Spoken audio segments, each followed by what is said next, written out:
మీలో ఎవరికైనా శ్రమ సంభవించినా మాతో పాటు ప్రార్థనలు చేయండి. ఎవరికైనా సంతోషం కలిగినా మాతో పాటు కీర్తనలు పాడండి.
అందరికీ మన్నాత దేవుడు ఫాదర్ ఎం దాదాసాయి గారికి బయలుపరిచిన బైబిల్ మిషన్ కాకినాడ సంఘముల తరపున రేప్చర్ వాణి అనే ఈ టీవీ సందేశాలను మీకు అందించడానికి ఎంతో సంతోషించున్నాం. రెవరెండ్ డాక్టర్ ఎన్ యేసరత్నయ్య గారి ద్వారా ప్రతి సోమవారం కవాడనందు బెతెస్దా స్వస్థాలలో అనేక మంది రోగుల కొరకు ప్రార్థనలు జరిగించబడుచున్నవి. ఇందు స్వస్థత నొందిన వారు అనేకులు సాక్ష్యములు చెప్పి దేవుని మహింపరుచున్నారు. ఇప్పుడు రెవరెండ్ డాక్టర్ ఎన్ యేసరత్నయ్య గారు బైబిల్ మిషన్ జాయింట్ సెక్రటరీ ప్రసంగించెదరు. ముందుగా ఒక కీర్తన విందాం.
ఎవడిని తిట్టినా వచ్చుకో వచ్చుకో మేలు చేయు కీడుకు వచ్చుకో.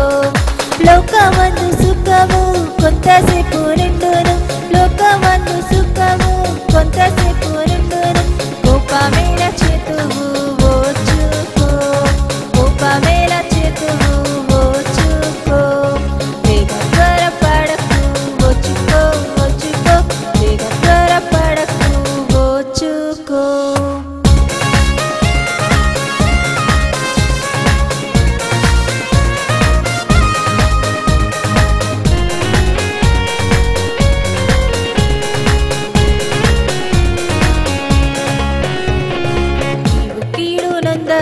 వచ్చుకో వచ్చుకో, ప్రతి కీడు చేయకు వచ్చుకో. నీవు కీడు నొందగా వచ్చుకో వచ్చుకో, ప్రతి కీడు చేయకు వచ్చుకో. వచ్చుకొని ఇండుము అంత సరియగును, వచ్చుకొని ఇండుము అంత సరియగును. నీకు జయముండును వచ్చుకో, నీకు జయముండును వచ్చుకో. వేగ త్వరపడకు వచ్చుకో వచ్చుకో, వేగ త్వర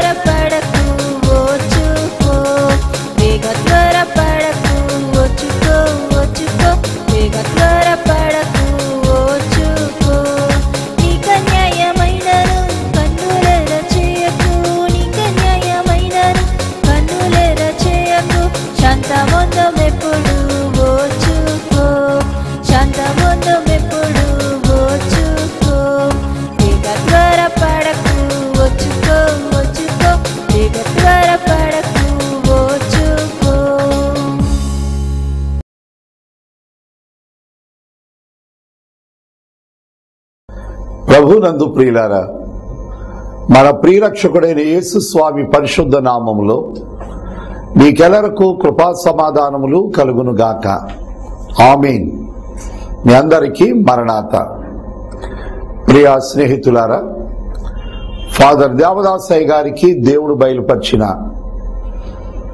దేవుడు అనుగ్రహించిన దర్శనము బైబిల్ మిషన్ దేవుని యొక్క ఆశీర్వాదములతో, దైవజనుడు దేవదాసయ్య ప్రార్థనలతో, అనేక మంది భక్తుల ప్రార్థనలు సహకారముతో నేటి దినాల్లో బైబిల్ మిషన్ ఆత్మీయముగా సాగిపోవుటకు దేవుడు కృప చూపించిన వారు ఉన్నారు.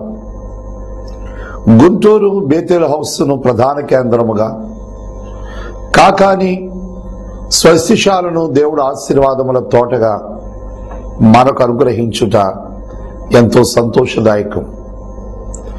అలాగనే కాకినాడ చీడుగలో దేవుడు అనుగ్రహించిన దైవిక స్వస్తిశాల, అదే బేతస్తా స్వస్తిశాల.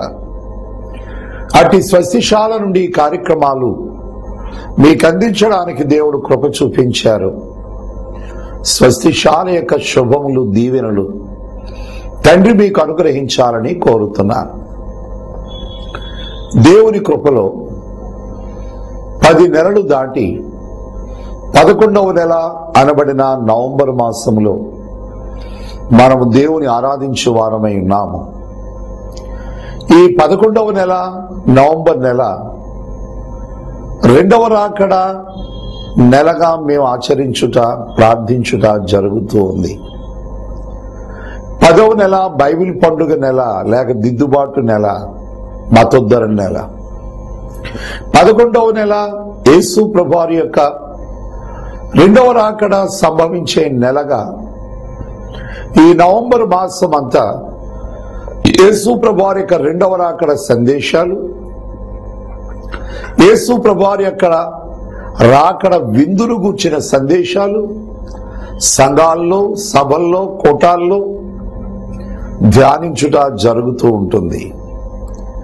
అలాగనే 12వ నెల డిసెంబర్ నెల లోకాన్ని రక్షించడానికి దేవదేవుడు మనుష్య కుమారుడిగా వచ్చిన నెలగా క్రీస్తు వారిని ఆరాధించుట కనబడుతూ ఉంటుంది. భక్తులైన వారు ఒక్కొక్క నెలకు ఒక్కొక్క ప్రాధాన్యత ఏర్పాటు చేశారు. యేసు ప్రభువారి యొక్క చరిత్రలో ఉన్న ప్రాముఖ్యమైన ఘట్టాలు ఒక్కొక్క నెలకు ఒక్కొక్క చరిత్రను ఆపాదించారు. మనము 11వ నెలలో ఉన్నాం. బైబిల్ మిషన్ వారమైన మేము నవంబర్ నెలంతా క్రీస్తు ప్రభువారి యొక్క 2వ రాకడ తలంచుచు, 2వ రాకడ ఉపవాస ప్రార్థనలు, 2వ రాకడ సిద్ధబాటును గూర్చిన సందేశాలు, 2వ రాకడలో వధువు సంఘం ఎత్తబడిన తరువాత వరుడైన యేసుతో జరిగే విందును గూర్చిన సందేశాలు సంఘాలకు అందించుట జరుగుతూ ఉంటుంది. అలాగే బైబిల్ మిషన్ ప్రార్థనా మందిరాల్లో రాకడ విందు అనే కార్యక్రమం కూడా ఆచరించుట జరుగుతూ ఉంటుంది. ఈ దినాన రాకడ విందును గురించి మీతో మాట్లాడాలని ఉద్దేశిస్తూ ఉన్నాను. ఈ విందును గూర్చి యేసు ప్రభువారు చెప్పిన ఉపమానాలు చాలా ఉన్నాయి. కానీ సమయాన్ని బట్టి ఒక ఉపమానం నేను మీకు తెలియచేస్తాను.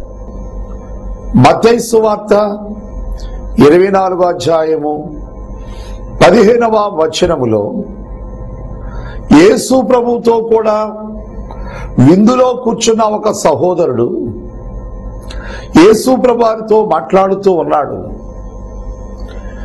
ప్రభుతో మాట్లాడుతూ అంటున్నాడు, దేవుని రాజ్యములో భోజనము చేయవాడు ధన్యుడు, దేవుని రాజ్యములో భోజనము చేయవాడు ధన్యుడు అని ఒక సహోదరుడు ప్రభుతోనే అంటున్నాడు.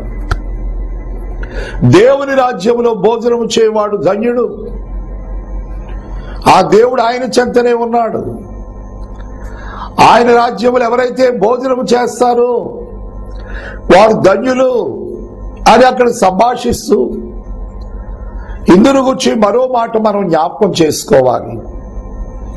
చివరి పుస్తకమైన ప్రకటన పుస్తకములో ప్రకటన గ్రంథము 19వ అధ్యాయము 9వ వచనములో గొర్రెపిల్ల పెండ్లి విందుకు పిలువబడిన వారు ధన్యులు అని వ్రాయుము. గొర్రెపిల్ల పెండ్లి విందుకు పిలువబడిన వారు ధన్యులని వ్రాయుము. దేవుడు యోహానుకు సెలవిస్తున్నారు, గొర్రెపిల్ల పెండ్లి విందుకు పిలువబడిన వారు ధన్యులు.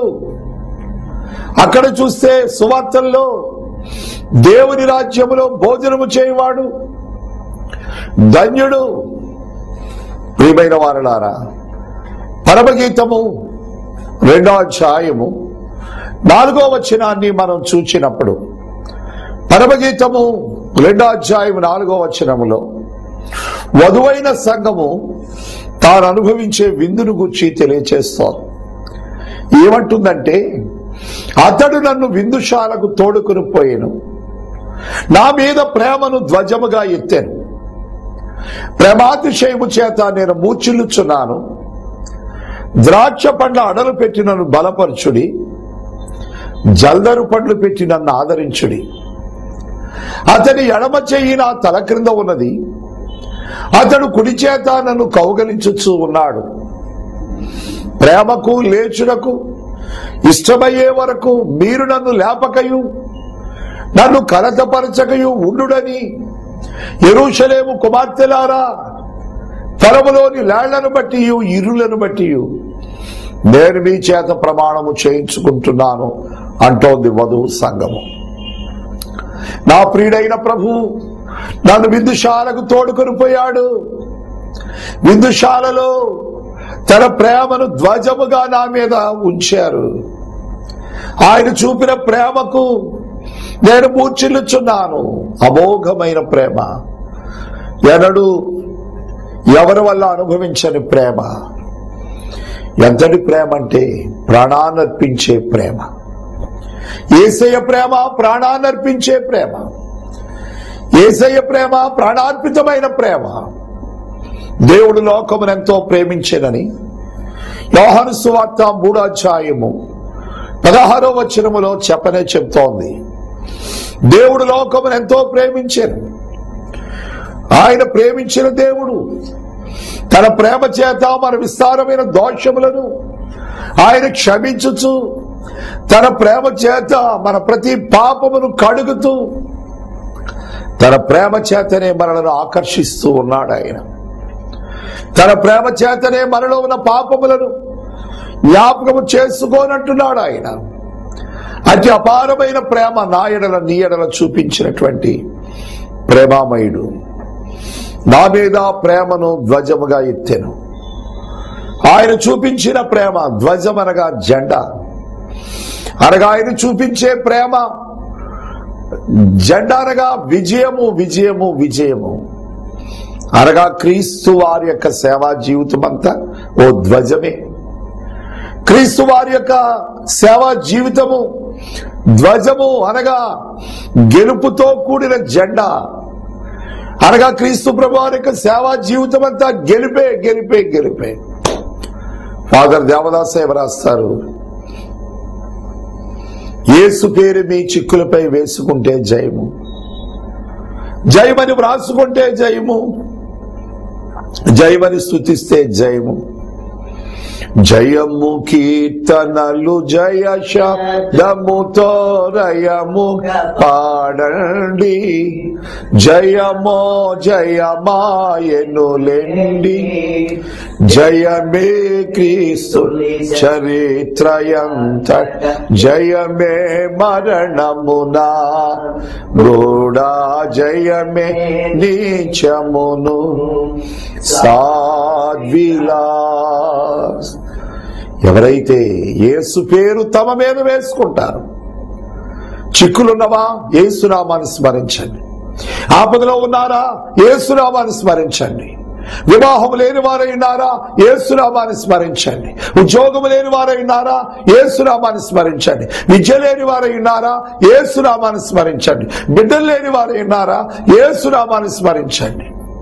విదేశాలు వెళ్ళుటకు ఆటంకాలా యేసునామాన్ని స్మరించండి. వ్యవసాయముల ఆటంకాల యేసునామాన్ని స్మరించండి. పొలములో పశువులో ఆటంకాల యేసునామమును స్మరించండి. యేసు పేరు మీ చిక్కులపై వేసుకుంటే జయము, జయమని వ్రాసుకుంటే జయము, జయము, జయము అని ఫాదర్ దేవదాసయ్య తెలియజేస్తూ ఉన్నారు. గనుక యేసుక్రీస్తు ప్రభువారి యొక్క చరిత్ర అంతా జయముతో కూడినది, అనగా ధ్వజముతో కూడినది. గనుక ప్రేమాతిశయము చేత నేను మూర్ఛిల్లుచున్నాను. అంతటి ఘనమైన గొప్పదైన ప్రేమ ద్రాక్ష పండాడలు పెట్టి నన్ను బలపరుచుడి, అంజూరపు పండ్లు పెట్టి నన్ను బలపరుచుడి అంటోంది. ఇది విందే కదా. ద్రాక్ష పండ్ల ఒక విందు, ద్రాక్ష పండ్ల ఆడలొక విందు. అలాగే ప్రియమైన వారలారా, ఇటు విందును గూర్చి ఆ విందుశాలలో ఆమె మూర్ఛిల్లే అంత ఉన్నతమైన ప్రేమ ప్రభు కనబరిచిన వారై ఉన్నారు. అతి అపారమైన ప్రేమ చూపుచున్న ప్రేమామయుడైనటువంటి క్రీస్తు తన ప్రేమ చేతనే మనలను క్షమించి ఆయన విందులకు మనలను ఆహ్వానిస్తూ ఉన్నాడు. గొర్రె పిల్ల పెండ్లి విందుకు పిలువబడిన వారు ధన్యులు. ఇదిగో ఫాదర్ దేవదాసయ్య జీవించిన దినాల్లో పెండ్లి పిలుపు అనే ఒక కార్డు అచ్చువేయించి రాజమండ్రి పట్టణంలో పంచిపెట్టించారట. ఆ కార్డు మీద హెడ్డింగ్ ఏమిటంటే పెండ్లి పిలుపు.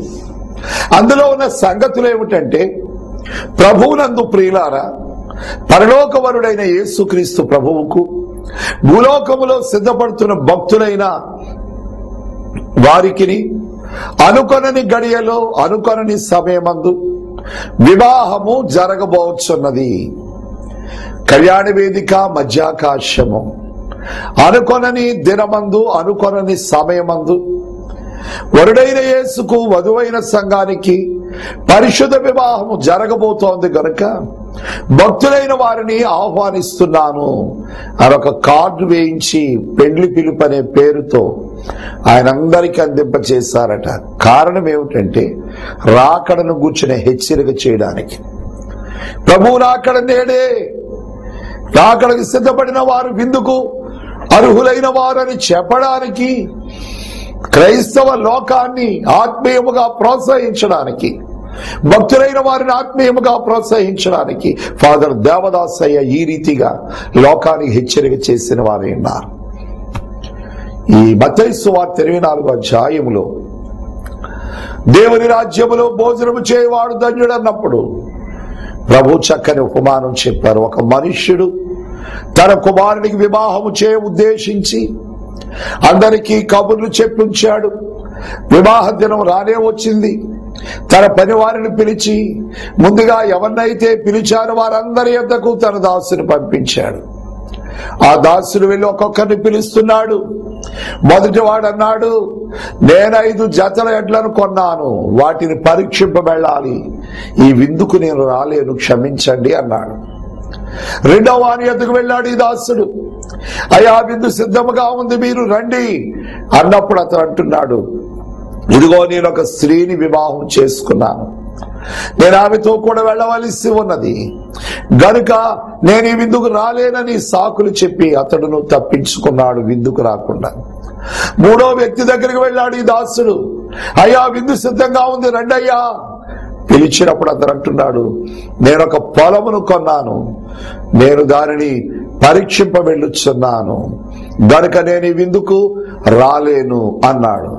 ఈ దాసుడు వెళ్ళి యజమానికి చెప్పినప్పుడు అప్పుడు ఆ యజమానుడు అంటున్నాడు, సంత వీధుల్లోకి వెళ్ళండి, కంచెల్లోకి వెళ్ళండి, మీకు రాజవీధుల్లోకి వెళ్ళండి, మీకు కనబడిన వారందరినీ తోడుకొని రండి అని చెప్పేసి ఆ యజమానుడు చెప్పినప్పుడు వారు వెళ్ళారు.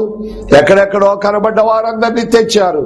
అయ్యా, విందుశాల ఇంకనూ ఖాళీగా ఉందని చెప్పినప్పుడు నా ఇల్లు నిండుకున్నట్లుగా, నా ఇల్లు నిండుకున్నట్లుగా ఇదిగో కంచెల్లోనికి, ఇదిగో సంత వీధుల్లోనికి వెళ్ళి కనబడ్డ ప్రతి వారిని తోడుకుని రండి అన్నాడు.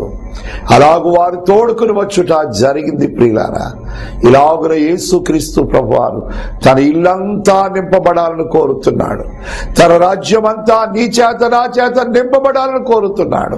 అలాగే నేనంటాను, భూలోకములో ఉన్న దేవుని ఇల్లు అనబడిన మందిరము నీ చేత నా చేత నింపబడాలి. ప్రార్థనా మందిరాలు నీ చేత నా చేత నింపబడాలి. మన చేత ప్రార్థనా మందిరాలు నిండిపోవాలి. ప్రార్థనా మందిరం అనగా దేవుని ఇల్లు. దేవుని ఇల్లు మీ చేత నా చేత నిండిపోవాలి. మన బిడ్డల చేత నిండిపోవాలి. మన యజమానుల చేత నిండిపోవాలి. మన పరివారి చేత నిండిపోవాలి. అదే దేవునికి ఇష్టమైన సంగతి అయ్యున్నది. ప్రియులారా, ఈ రీతిగా ప్రభు మనలను గొర్రెపిల్ల పెండ్లి విందుకు ఆహ్వానిస్తూ ఉన్నాడు. ఇదిగో గొర్రెపిల్ల పెండ్లి విందుకు వెళ్ళాలంటే నెల భూలోకములో, దినదినము భూలోకములో ప్రభువైన యేసు తాను మనకిచ్చుచున్న శరీర రక్తముల విందును మనం జ్ఞాపకం చేసుకునవలసి ఉంది.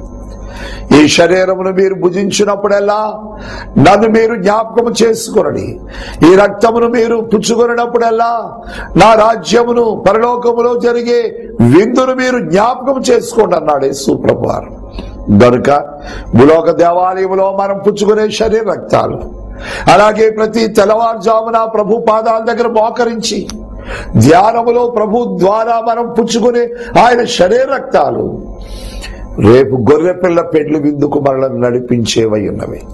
భూలోకములో సంస్కార విందు లేకపోతే, అలాగే భక్తి జీవితములో, ధ్యాన జీవితములో, యేసు ప్రభువారి యొద్ద నుండి దర్శనములో ఆయన శరీరక్తాలు పుచ్చుకునే అనుభవం లేకపోతే గొర్రెపిల్ల పెండ్లి విందుకు మనం వెళ్ళలేము.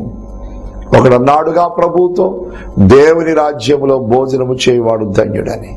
అటు దేవుని రాజ్యములో భోజనము చేసే ధన్యత పొందడానికి ప్రభువైన యేసు వారు క్రమముగా మనకిచ్చే శరీర రక్తాలు అందుకుందాం. దాని ద్వారా పాప క్షమాపణ, స్వస్థత కార్యము, రెండవ రాకడ మేఘమెక్కే భాగ్యం కలుగుతుంది. సంస్కారపు విందు రేపు గొర్రెపిల్ల పెండ్లి విందుకు సాదృశ్యం. దాని సంస్కార విందులో భూలోకపు దేవాలయంలో ఏకీభవిస్తే రేపు నూతన యెరూషలేము అనే దేవాలయంలో గొర్రెపిల్ల పెండ్లి విందులో ఏకీభవిస్తారు. గనుక ఇటు సంస్కారపు విందు మూలముగా రేపు గొర్రెపిల్ల పెండ్లి విందుకు ఆరోహణము కాగల ధన్యత, దీవెన విందు ప్రధాని అయిన క్రీస్తు, పెండ్లి కుమారుడైన క్రీస్తు మరెల్లరికను ప్రసాదించును గాక. ఆమేన్.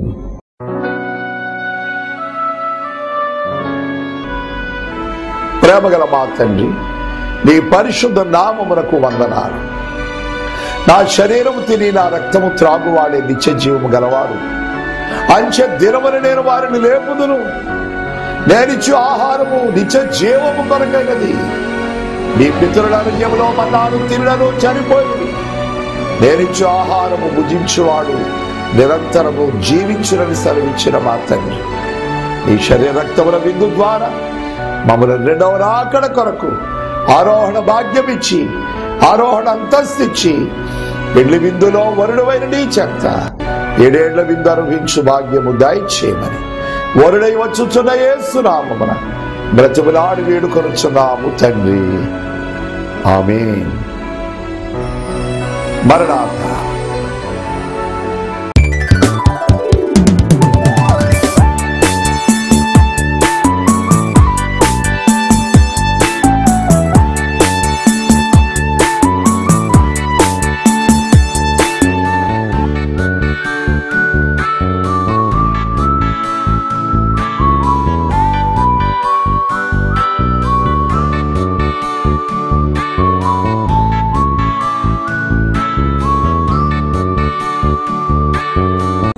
మీరు విన్న ఈ సందేశాలు మీకు ఎంతో ఆశీర్వాదము, ఆనందము ఇచ్చిందని నమ్ముచున్నాం. మీ ప్రార్థన అవసరతలు, మీ సందేహాలు ఫోన్ ద్వారా కానీ ఉత్తరం ద్వారా కానీ మాకు తెలియచేయండి. మేము ప్రార్థన చేసి మీకు జవాబు రాయగలము. మా address reverend doctor N Yesuratnam, Bible mission, joint secretary, 24-8-9/2, Kacheripeta, Kakinada. మరణాత.